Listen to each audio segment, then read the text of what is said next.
12장 10절부터 20절까지 말씀 통해서 상황에 끌려다니지 않는 신앙이란 제목으로 말씀 함께 나누겠습니다. 주중에 부모님을 만나 대화하는 중에 짜장면의 가격에 대한 이야기가 나왔습니다. 짜장면의 가격이 얼마였을 때를 기억하는가, 이게 화두였습니다. 아내는 짜장면이 600원일 때를 기억한다고 이야기했습니다. 제가 이야기했습니다. 참 좋은 시대에 살았군, 세대 차이를 느끼네 라고 이야기했죠. 저는 500원이었을 때 짜장면을 먹어보았기 때문입니다. 옆에 계신 아버지께서는 본인은 80원일 때를 기억한다고 말씀하셨습니다. 여러분들은 짜장면이 얼마였을 때를 기억하십니까? 기록에 보니 최초 짜장면 가격은 15원이었다고 합니다. 이렇게 짜장면의 가격은 시간이 흐르면서 달라졌지요. 지금은 7,000원 또는 8,000원 하고 있습니다. 짜장면의 가격은 변했지만 시간이 지나도 짜장면의 가치는 변하지 않았습니다. 지금도 저는 짬뽕이냐 짜장면이냐라고 물을 때에 고민 없이 저는 항상 짜장면이라고 대답합니다. 가격은 달라졌지만 그 가치는 저에게 동일했습니다. 시간이 지나면 변하는 게 있고 변하지 않는 게 있습니다. 짜장면의 가격은 변해도 그 가치는 변하지 않는 것처럼 말입니다. 자녀의 몸은 시간이 지나면 변합니다. 키가 자라고 수염이 나며 목소리도 굵어집니다. 자녀의 몸은 세월에 따라 변하지만 부모에게 자녀의 가치는 변하지 않습니다. 자녀가 20살이 넘어도 부모의 기억에는 여전히 아기로 존재하는 것, 바로 자녀를 향한 부모의 사랑이 변하지 않았다는 증거입니다. 부모님의 모습도 시간이 지나면 변합니다. 머리가 하얘지고 허리가 굽어지며 동작이 느려지십니다. 부모님의 모습에서 젊음은 사라졌지만 부모님에 대한 고마움은 변하지 않습니다. 그 고마움은 부모님이 곁에 계시지 않아도 사라지지 않습니다. 이렇게 세상에는 시간이 지나면 변하는 게 있고 변하지 않는 게 있습니다. 그러나 사람들은 변해야 할 것이 변하는 것에 대해서는 아쉬워하고 안타까워합니다. 그러나 반면 변하지 말아야 할 것이 변하는 것에 대해서는 그렇게 심각하게 받아들이지 않는 모양입니다. 특히 신앙생활이 그렇습니다. 신앙은 시간이 지나고 상황이 변해도 변하지 말아야 할 대상입니다. 얼굴에 주름이 생기고 체형이 변해도 믿음만큼은 변하지 않아야 합니다. 그러나 삶의 위기가 찾아오면 사람들은 믿음에서부터 먼저 변화가 생깁니다. 상황에 따라 믿음이 변하고 신앙생활이 변해도 그것을 심각하게 받아들이지 않는 우리의 모습은 아닌지요. 시간이 지나고 상황이 달라졌을 때 믿음이 변하는 사람, 그런 사람은 상황 중심의 삶을 사는 사람들입니다. 말씀 중심이 아니라 상황이 중심이 되다 보니 상황에 따라 신앙도 믿음도 달라집니다. 상황 중심의 삶은 무엇이든 상황을 보고 결정합니다. 하나님의 뜻이 어디에 있는지를 보지 않고 어떤 상황이 나에게 더 유리한지를 봅니다. 이게 상황 중심의 삶입니다. 상황이 모든 것의 결정의 기준이기 때문에 이런 분은 언제나 상황에 끌려다닙니다. 이쪽이 더 유리할 것 같으면 이쪽을 선택하고 저쪽이 더 유리할 것 같으면 저쪽을 선택합니다. 시간이 지나고 상황이 달라지면 신앙도 달라질 수밖에 없는 삶의 형태입니다. 그러나 말씀 중심의 삶을 사는 사람은 상황의 유불리를 보지 않습니다. 어떤 것이 자신에게 유리한지를 보지 않고 하나님의 뜻이 어디에 있는지를 봅니다. 그러니 상황에 끌려다니거나 휘둘르지 않습니다. 어떤 상황에서든 신앙의 중심을 잘 지킵니다.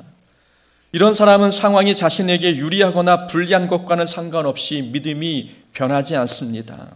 상황을 따라 사는 자가 아니라 말씀을 따라 사는 사람이기 때문입니다. 광야에 있던 이스라엘 백성들은 언제나 상황 중심이었습니다. 상황이 좋으면 하나님께 찬양했고 상황이 나쁘면 불평했습니다.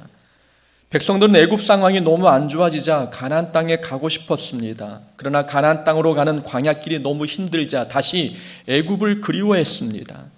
상황에 따라 인생의 방향이 바뀌었고 믿음도 변화된 모습을 보여주었습니다. 이스라엘 백성들이 이런 모습을 보여준 것은 그들의 판단 기준과 선택 기준은 언제나 상황이었기 때문입니다. 모세는 신앙 중심, 말씀 중심의 사람이었습니다. 모세는 바로의 궁궐에서 사는 게 더 편했지만 훈련을 위해 광야로 내몰렸습니다. 모세는 광야에서 아내를 만나 가정을 이루고 살았습니다. 모세는 가족이 있는 광야에 계속 머물러 있는 게 본인에게는 더 유리했습니다. 그러나 하나님께서 부르셔 사명을 맡기셨을 때에 사명을 위해 보금자리를 떠나 모세는 바로를 상대했습니다. 광야에서 40년 행군을 하면서 모세는 힘들어도 애굽을 그리워하지 않았습니다. 모세는 상황을 따라 사는 자가 아니라 말씀을 따라가는 사람이었기 때문입니다.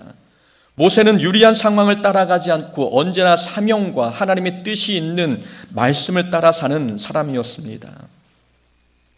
성도는 어떤 중심의 삶을 살아야 하는 사람입니까? 성도는 상황 중심이 아니라 말씀 중심의 삶을 살아야 합니다.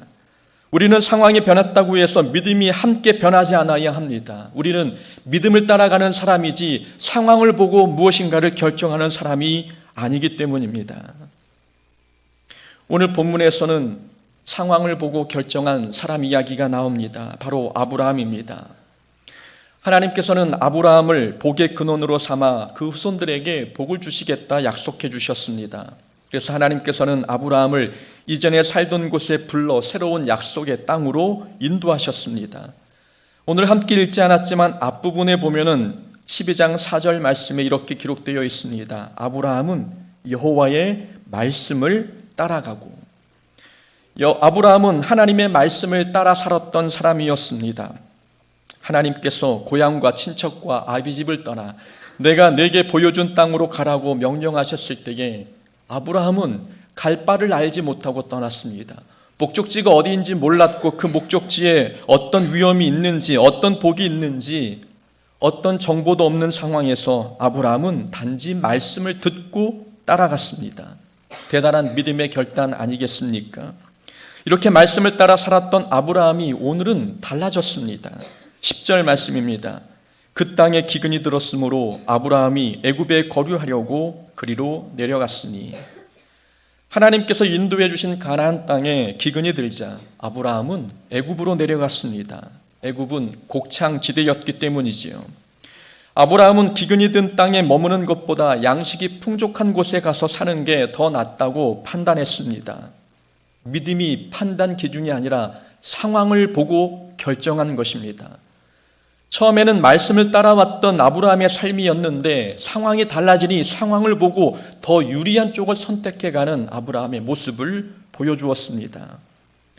더 좋은 환경을 따라 찾아간 아브라함, 그래서 애굽에 내려간 아브라함은 바로 왕에게 아내를 빼앗기고 말았습니다. 기근을 피하려다가 더 큰 고난을 만나고 말았습니다. 말씀을 따라 살 때와 상황을 따라 살 때 어떤 결과를 맞게 되는지 보여주고 있는 본문입니다. 우리는 여기서 얻을 수 있는 교훈이 있습니다. 첫 번째 교훈은 말씀을 따라가면 복이 기다리지만 상황을 따라가면 고난을 만날 수 있다는 교훈입니다. 하나님께서는 아브라함에게 복을 약속해 주셨습니다. 내가 너로 큰 민족을 이루고 내게 복을 주사 내 이름을 창대하게 하리니 너는 복이 될지니라. 하나님께서 아브라함에게 손으로 만질 수 있는 복을 주신 것은 아니었습니다. 먼저 말씀으로 복을 약속해 주셨습니다. 하나님께서는 복을 먼저 주시지 않고 말씀을 먼저 주시는 분이십니다. 말씀을 듣고 말씀을 따라 살 때 그 말씀이 우리를 복으로 인도하신다는 것을 가르쳐주고 있는 부분이지요. 그러나 아브라함은 말씀을 따라가지 않고 애굽으로 내려갈 때 말씀을 묻지 않고 자기 결정을 따랐습니다. 하나님께 묻지 않고 상황을 보고 판단했던 것입니다. 어떤 면에서 아브라함은 상황 판단이 빠른 사람이었습니다. 기근이 들자 이곳에 더는 머물면 안 된다는 판단을 내렸습니다. 상황 판단만 빠른 게 아니라 결단력도 빨랐습니다. 애굽에 가기로 결심하자 모든 것을 순식간에 정리하고 애굽으로 출발했습니다. 애굽이 곡창지대라고 하는 정보를 얻은 것을 보면 아브라함은 정보력도 좋은 사람이었습니다. 정보력, 결단력, 상황 판단력, 추진력, 모든 면에서 아브라함은 성공에 필요한 조건을 갖추고 있었습니다. 그러나 애굽을 선택한 결과는 성공이 아니라 불행이었습니다. 이유는 말씀을 따르지 않고 상황을 따라갔기 때문입니다. 말씀을 따라갔을 때는 고난이 없었습니다. 갈 바를 알지 못하고 갔어도 하나님께서 준비하신 예비된 곳에 무사히 도착했습니다. 고향을 떠난 아브라함의 여정은 가나안 땅에 도착할 때까지 순탄했었습니다. 말씀을 따라갔기 때문입니다. 그러나 상황을 보고 판단하고 상황을 따라가니 아브라함은 애굽에서 만나지 않아도 될 고난을 만난 것입니다. 말씀을 따라갈 때와 상황을 따라갈 때 어떤 결과를 맞게 되는지 보여주고 있습니다. 룻기에 나오는 나오미의 가정도 베들레헴의 기근이 들자 모압 땅으로 이주해 갔습니다.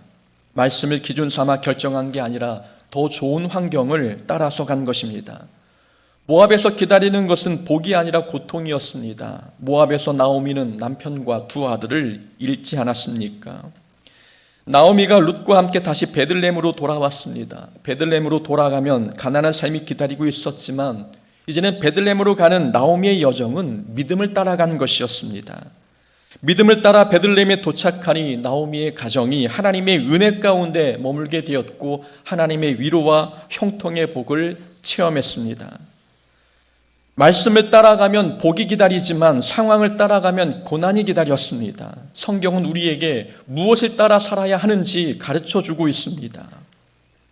여호와의 율법을 따라 행하는 자들은 복이 있으며 하나님의 말씀을 따라 사는 자에게 복이 있겠다 하시는 시편의 말씀입니다. 예수께서 이르시되 오히려 하나님의 말씀을 듣고 지키는 자가 복이 있느니라.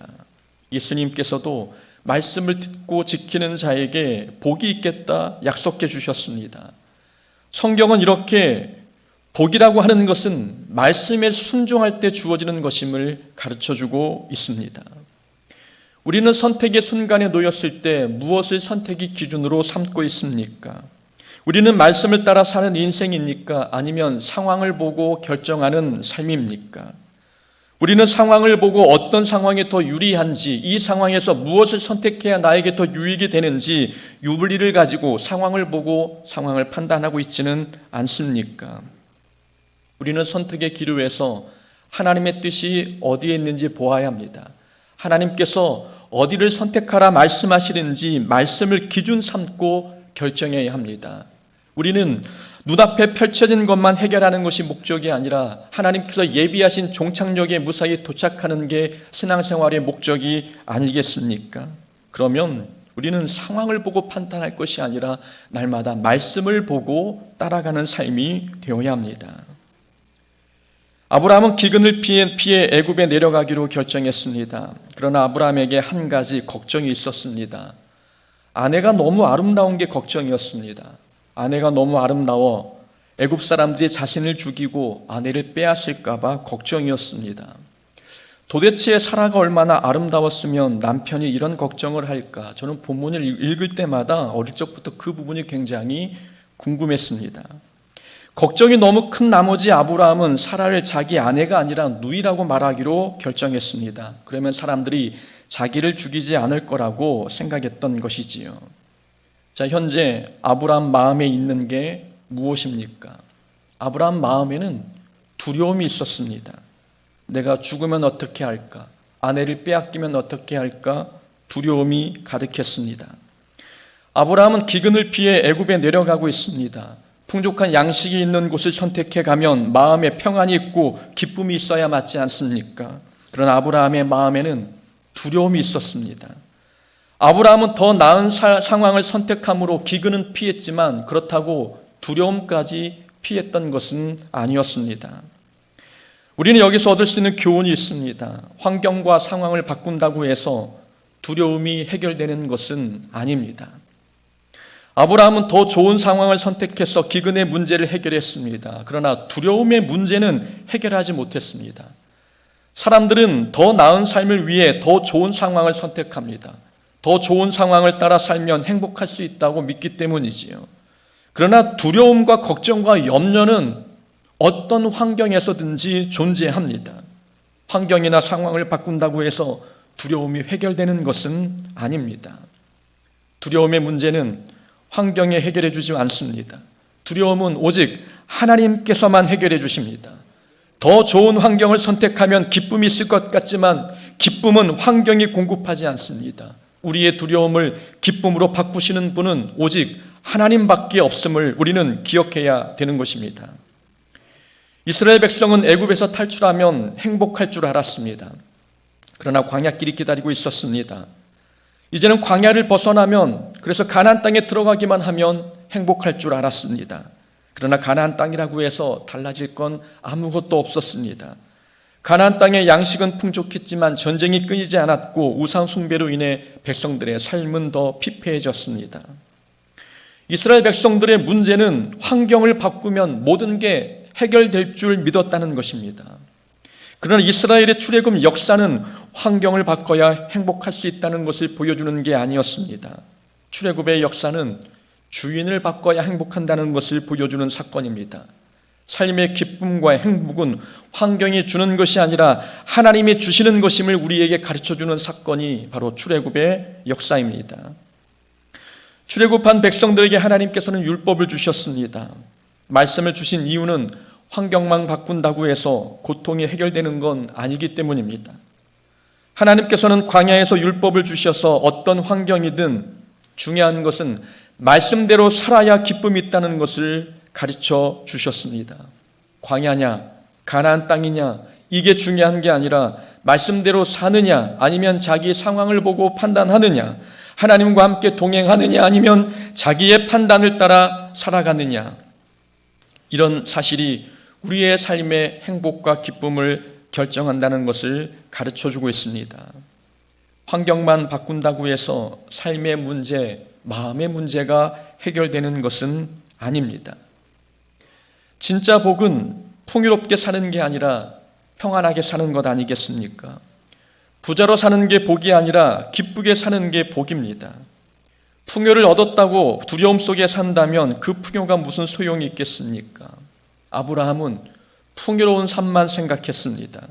풍요로운 삶만 생각하니 말씀을 따라가지 않고 상황을 따라 결정했습니다. 애굽에서 풍요는 얻었겠지만 아브라함은 애굽에서 평안은 누리지 못했습니다. 두려움은 말씀대로 살아갈 때 해결받을 수 있습니다. 마음을 강하게 하고 담대히 하라. 두려워 말며 놀라지 말라. 내가 어디로 가든지 내 하나님 여호와가 너와 함께 하느니라 하시니라. 마음의 두려움을 해결할 수 있는 방법에 대해서 말씀해 주고 있는 본문 아니겠습니까? 어디에 가든지 하나님과 함께 하라고 말씀하십니다. 상황과 환경이 우리를 평안케 하는 것이 아니라 하나님과 함께하는 그 동행하는 삶이야말로 우리에게 평안을 공급해 준다는 말씀입니다. 세상 사람들은 먹는 것만 해결하면 문제없다고 생각합니다. 그러나 우리는 먹는 것뿐만이 아니라 두려움의 문제를 해결하며 살아가고 있습니다. 세상 사람들은 먹는 것은 해결할 수 있지만 두려움은 해결하지 못합니다. 그러나 하나님의 놀라운 능력을 믿고 살아가는 우리의 삶에는 두려움이 없습니다. 하나님이 공급하시는 평안과 기쁨이 우리 삶에 충만히 임하게 됩니다. 아브라함은 아내를 빼앗기지 않기 위해 계획을 세웠습니다. 아내를 아내라 하지 않고 누이라고 부르기로 결심했습니다. 아브라함은 나름 치밀한 계획을 세웠습니다. 아브라함은 자기가 세운 계획이 자기 목숨과 아내를 살릴 수 있다고 믿었습니다. 아브라함이 이토록 치밀하게 계획을 세운 이유는 불안하기 때문이었습니다. 계획을 잘 세우면 앞날에 대한 불안과 두려움을 해소될 것으로 생각했던 것이지요. 여러분 어떻습니까? 우리가 인생의 계획을 잘 세우면 앞날에 대한 걱정과 두려움 사라집니까? 제가 늘 강조하는 게 있습니다. 사람은 계획을 세우는 능력은 있습니다. 그러나 그 계획을 성취할 능력은 사람에게 없습니다. 우리는 계획을 치밀하게 세울 수는 있습니다. 그러나 우리는 모든 것을 계획대로 끌고 갈 수 있는 힘은 없습니다. 그래서 계획을 세워놓고도 우리는 여전히 불안한 것입니다. 내 계획이 성공할 수 있을지 아니면 실패하게 될지 우리는 결과를 모르기 때문입니다. 잘 세운 계획이 우리를 두려움에서 건져주지 못함을 우리는 너무나 잘 알기에 계획을 세워놓고도 불안하고 두려울 때가 있는 것입니다. 그래서 우리는 하나님께 기도하는 것 아니겠습니까? 계획을 세워놓고 이 계획을 하나님께서 붙들어 달라고 기도하고 하나님께 매달리는 것입니다. 우리는 여기서 얻을 수 있는 교훈이 있습니다. 말씀에 대한 순종이 사람의 치밀한 계획보다 낫습니다. 말씀이 한번 순종하는 것이 치밀한 계획을 세우는 것보다 훨씬 낫습니다. 말씀에 순종하는 삶이 사람의 계획대로 사는 삶보다 낫다는 것을 우리는 아브라함을 통해 배우지 않습니까? 말씀에 대한 순종이 치밀한 계획대로 사는 삶보다 낫다는 이 주장, 우리는 아브라함의 인생을 통해 이 사실을 검증해 볼 수 있습니다. 아브라함의 인생에는 항상 이 두 개념이 충돌했습니다. 사람의 계획과 말씀에 대한 순종, 이 두 개념의 충돌이 아브라함의 인생에서 계속해서 나타나고 있습니다. 오늘 본문에서도 아브라함은 자기 계획대로 애굽에 내려갔습니다. 하나님께 묻지 않고 세운 계획 실패하고 말았습니다. 아브라함은 아내를 빼앗긴 사건을 통해 말씀을 따라 사는 게 훨씬 안전하다는 것을 배웠습니다. 또한 시간이 지나 아브라함은 자녀를 낳기 위해 계획을 세웠습니다. 사라의 몸종 하갈을 통해 자녀를 낳는다는 계획이었습니다. 아브라함의 계획대로 그는 이스마엘을 낳았는데 그 계획의 결과는 복으로 이어지기보다는 세월만 낭비하게 되었습니다. 그리고 사라와 하갈의 충돌로 가정에 불화도 생기고 말았습니다. 아브라함이 하나님의 일하심을 기다렸더니 하나님께서 사라를 통해 이삭을 낳게 해주지 않으셨습니까? 아브라함의 인생 속에는 사람의 계획대로 사는 것보다 하나님께 순종하는 것이 더 낫다는 것을 보여주는 그런 장면들이 훨씬 더 많습니다.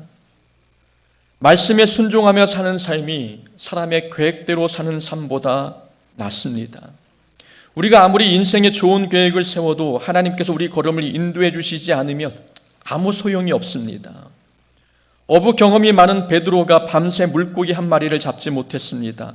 바다에서 잔뼈가 굵은 베드로였는데 그날은 예상치 못한 결과를 얻고 말았습니다. 그러나 베드로가 예수님의 말씀에 순종하여 그물을 내리니 만선의 기적을 경험했습니다. 말씀에 대한 순종이 어부의 경험보다, 어부의 계획보다 훨씬 더 나았습니다. 사도 바울이 1차 전도 여행을 성공적으로 마쳤습니다. 바울은 1차 전도 여행 경험을 바탕으로 2차 전도 여행 계획을 세웠습니다. 바울은 2차 전도 여행도 1차처럼 아시아 지역으로 가기로 결정했습니다. 1차 전도 여행 때 세운 교회를 중심으로 전도 영역을 확장시켜 나가면 2차 전도 여행 때도 좋은 결과를 얻을 수 있다고 판단했습니다. 누가 보아도 잘 세운 계획이었습니다. 그러나 아시아로 가고자 했던 바울의 계획은 무산되었습니다. 하나님께서는 바울을 유럽으로 인도하셨지요. 바울은 하나님의 계획에 순종하여 유럽에서 복음을 전했고 그 복음은 유럽과 로마를 거쳐 현재 전 세계로 뻗어나갔습니다. 말씀에 대한 순종이 사람의 치밀한 계획보다 몇백 배 나았다는 것을 보여주고 있습니다. 이스라엘 백성이 광야길을 40년 걸었습니다. 재밌는 것은 이스라엘 백성들은 광야길을 걸으면서 계획을 한 번도 세운 적이 없었다는 것입니다. 사람이 1박 2일 여행만 가도 계획을 세우는데 척박한 광야길을 그렇게 오래 걷는데도 계획을 세우지 않았습니다. 믿음의 길, 십자가의 길, 이 광야길은 순종으로 가는 길임을 보여주기 위함입니다. 믿음의 길은 자기 계획을 붙들고 가는 길이 아니라 하나님 말씀에 순종해야 성공적으로 걸을 수 있는 길입니다.